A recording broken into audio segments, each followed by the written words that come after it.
I always said that if I ever wrote a book about my journey with anorexia, that it would be called One Tablespoon at a Time, and that the front cover would be an oval tablespoon filled with black beans.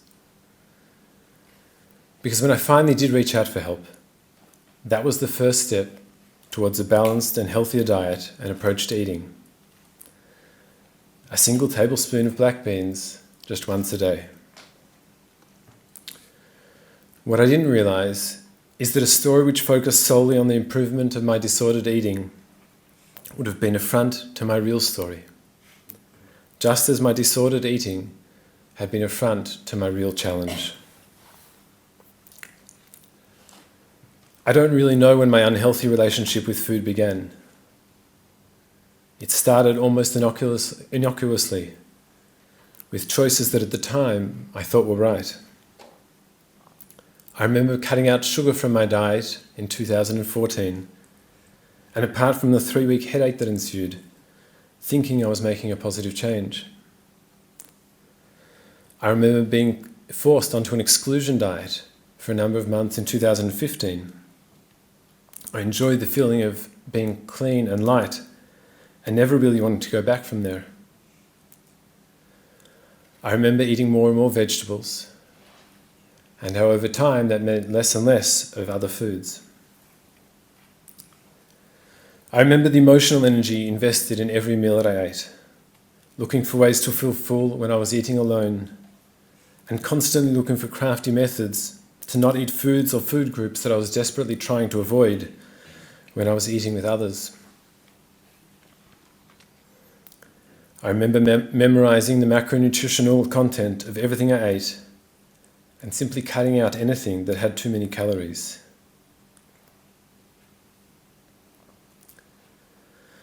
I remember sitting at my parents' Rosh Hashanah table, being served my mum's homemade gefilte fish, an annual treat the whole family looked forward to, a food full of equal part wonderful memories and love, with a dash of fish thrown in there too. And the genuine pain and anguish in simply not being able to bring myself to eat it. After not too long, there was nothing innocuous about this at all. Seemingly healthy or positive decisions about my diet were anything but. A series of subtle changes had collectively destroyed any resemblance of a healthy diet or a healthy approach to food. I couldn't see it then, but bit by bit, what I mistook for well thought out, calculated decisions had completely taken over my life. If counting calories was dangerous on the input side, then watching the scales was the equivalent on the output side. In 2015, I spent 10 days in hospital for a completely unrelated condition, and across those 10 days, I lost 10% of my body weight. There was a small bounce at one stage, but the leaner and lighter feeling which I thought was so healthy created a trajectory which seemed destined to be a one-way. A year later, I spent another 4 days in hospital with an accidentally noticed but critically extreme bradycardia, or low heart rate. My heart rate was just 32 beats per minute. That is 1 beat every 2 seconds. By that evening, it was even lower. I spent the next 18 months in both Israel and Australia, being sent from specialist to specialist, having nearly every part of my body poked or probed, scanned and rescanned, looking for a cause of my bradycardia and the hypertension, the low blood pressure which was there to match. Ultimately, no cause was ever found. The likely culprit, the one that was never even considered, was malnutrition on account of my unrecognized anorexia, which remained throughout, hidden in plain sight, and escaped formal diagnosis for another few years. Not a single specialist had asked a single question which could have led to the right diagnosis.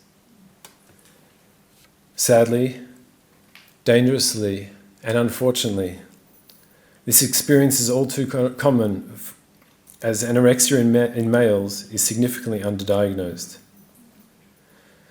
But anorexia doesn't discriminate. Men and women, young and old. I didn't fit the typical profile, but my anorexia was as real as any others. My eating became more and more restricted, and the weight kept falling off. My parents were regularly checking in with me to see if I was okay, and one or two others asked at different stages, but on both fronts, I kept telling myself and those around me that everything was okay. Because eating vegetables is healthy, right? And my weight couldn't have been a problem, because the BMI continued to, mistakenly, have me in the healthy weight range. In 2018, there were a few should-have-been wake-up moments. I remember sitting at my son's CIDL presentation in the middle of the year at school with my mum. At the time, my then 86-year-old grandmother, who must have been all of 5 foot tall, was in hospital with one of her regular pneumonia visits. My mum turned to me and told me that the doctors were concerned because she was losing weight. When I asked how much she weighed, I learned that she weighed the same as me.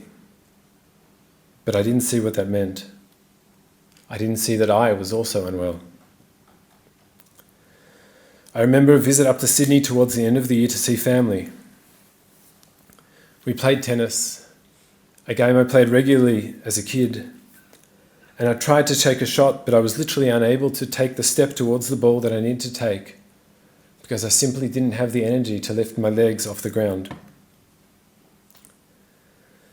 I remember around the same time, our then 1.5-year-old daughter having to climb the stairs to her bedroom so I could put her to sleep, or having to climb herself into a car seat because I wasn't strong enough to pick her up. I remember going into the menswear store and asking for a size 28 pants because the size 30 pants I had recently bought were starting to fall off, only to be told and to subsequently find out that the same was across the board, that they don't actually stock pants that small. The series of subtle changes had not only collectively destroyed any resemblance of a healthy diet, but they had ravaged my body.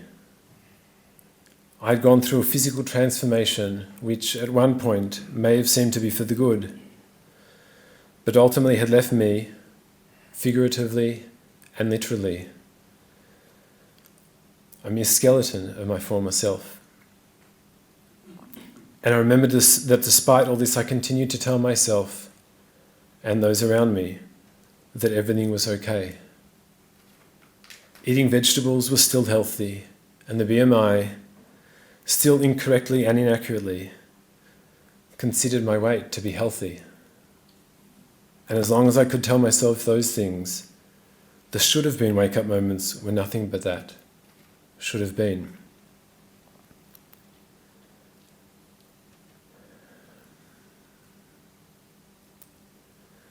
Eventually, something did wake me up. It was my kids. I recognized that some of my eating habits were creeping into theirs. The thought that they too may start to develop the same unhealthy eating habits or go through the same emotional turmoil every time they sat down to eat was simply too much. I also realized that if I didn't get the help that I needed, that I would then lose the moral high ground should they ever refuse to seek help for any challenges they might face. It was my responsibility to show them that reaching out for help wasn't an act of weakness or something to be ashamed of. Quite the opposite. Seeking and accepting help was an act of strength and courage, one that needed to be modelled for them, not shied away from. I understood that if I wanted them to be saved from the same challenges that I was facing, that the change needed to be made in me. So it was finally time to get some help. I had previously engaged with the support of a psychologist named Tanya, and although I hadn't seen her for quite some time, I knew it was time to reach out again. I also needed a nutritionist. A number of years earlier, we had met with an expat Aussie nutritionist, Chana, in Israel, to discuss some rules around healthy eating. I remember that her approach resonated with me, so I reached out and asked if she'd be able to help me. Such was the state of mind at the time, and such was the real pain I felt when eating any food of any real substance, that I was certain they were going to fail. I had reached the point where eating had become the most painful of possible experiences. I was worrying about meals that lay ahead, struggling through meals as they had to be endured, and over-analysing and mulling over meals long after they had passed. Even after we started meeting on a weekly basis, I really gave Chana no chance at all of actually getting me to put food in my mouth.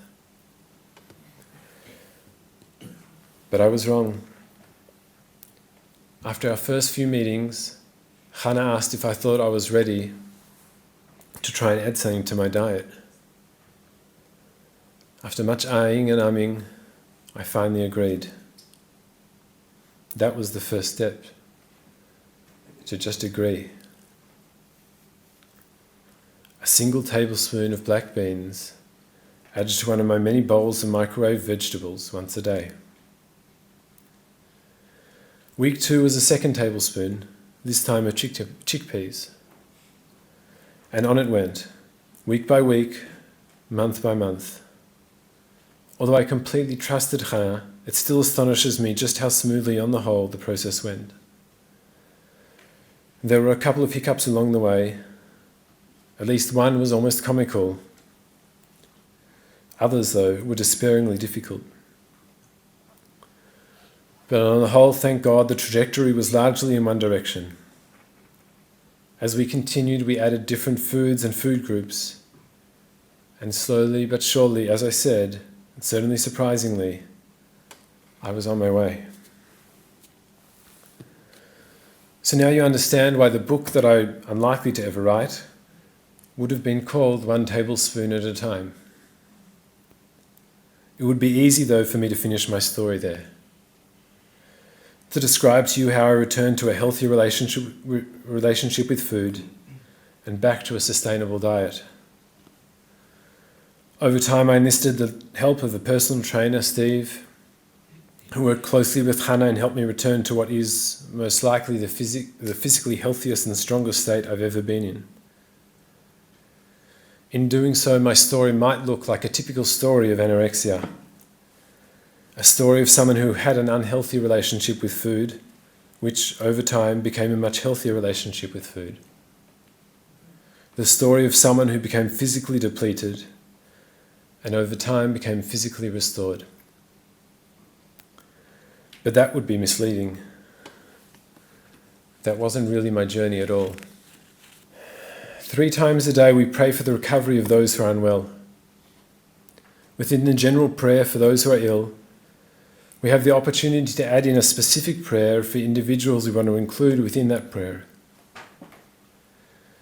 In doing so, we ask for a quick and speedy recovery, a complete recovery, what we call a refuat nefesh or refuat haguf, a healing of the soul and a healing of the body. It was only recently that I came to understand that these 4 words, refuat nefesh or refuat haguf, actually underpin the true story of my journey. Over time, I came to understand that my journey through anorexia, as is often the reality for people with various types of disordered eating, actually had very little to do with food at all. To be sure, it expressed itself as an eating disorder, and therefore food was on front and centre of both my ailment and my remedy, or at least the initial stages thereof. But it wasn't about the food. It was actually about something else, and the food and disordered eating act as a credible fall guy for the real culprit. So what was the real culprit? For me, as is often the case, there was a deeper emotional and psychological issue. Even when I began to understand that this was often the case with eating disorders, I still didn't understand that was the case for me. Accepting or admitting to myself that I was suffering from a deep-seated, well-hidden, but very real emotional pain was a much bigger spoon to swallow than anything Hannah managed me to put in my mouth. And that says nothing at all about coming to understand what the source of that pain was and the real, emotional, and ultimately healing that awaited me. So why am I here? Firstly, I felt important to be here to say, loud and clear, for what it's worth coming from me, that there's nothing embarrassing about struggling with one's mental health, and there's nothing to be ashamed of in reaching out for help. When you get a sniffle, you go to the doctor without you or anyone else thinking about it twice. And if you ask me, emotional sniffles, or the people that have them, should be treated no differently. I'm also here to try, in a small way, to shine a light on what anorexia and other eating disorders are all about, what they are, who they affect, and what some of the genuine dangers are. And ultimately, I'm here to tell you about another light.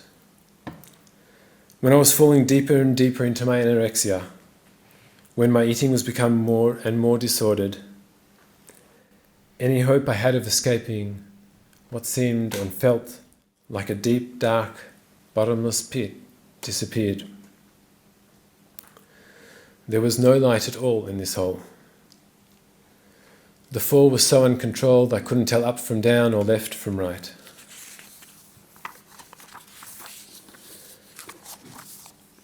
I really thought I was destined to stay there forever. But I can stand here today and thankfully tell you that I was wrong. I couldn't see the light, but it was there. With the help of my therapists, support and love of my parents, brother and close friends, I finally got my bearings. And whilst it took a long, long time, an incredible amount of work, eventually I was able to slowly crawl my way out of that dark, deep hole. Over time, the light began to reappear, and hope once again became a possibility. I won't pretend like I don't have more work to do, but I stand here today a different person. I stand here today recently remarried. Overnight we doubled up and went from a family of 4 to a family of 8. Yeah.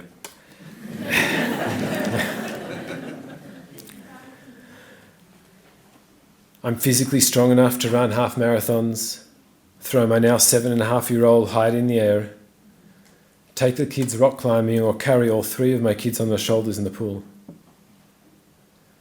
And I'm able to say that despite what I thought, despite how sure I was that there was no hope at all, that thankfully I was wrong. There is always hope. The light might be hiding, but it is there. And if I could find it, so can you. Thank you.